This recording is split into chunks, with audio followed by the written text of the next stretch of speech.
জানতে চাই, সেটি হচ্ছে ডিম আগে না মুরগি আগে? ডিম আগে নাকি মুরগি আগে, হ্যাঁ, এটি একটি বহুল প্রচলিত প্রশ্ন। এটাই তুমি এর আগে উত্তর উত্তরটি দাও।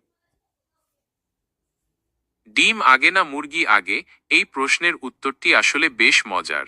বিজ্ঞানীরা বলেন ডিম আগে এসেছে, কারণ মুরগির পূর্বপুরুষেরা ডিম পাড়ত। তবে এই ডিম আজকের মতো ছিল না। এটি ছিল অন্যরকম একটি ডিম, যা বিবর্তনের মাধ্যমে আজকের মুরগির ডিমে পরিণত হয়েছে। তাই বলা যায় ডিম আগে এসেছে। তুমি কি 100% শিওর? আমি তো ভাবি মুরগি আগে আসছে, নাইলে ডিম এলো কোথা থেকে?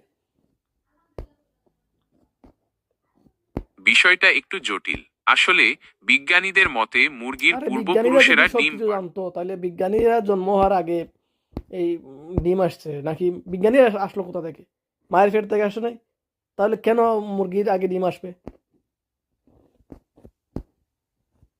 আপনার যুক্তিও একেবারে উড়িয়ে দেওয়ার মতো নয়। মুরগি না থাকলে ডিম আসতো কোথা থেকে?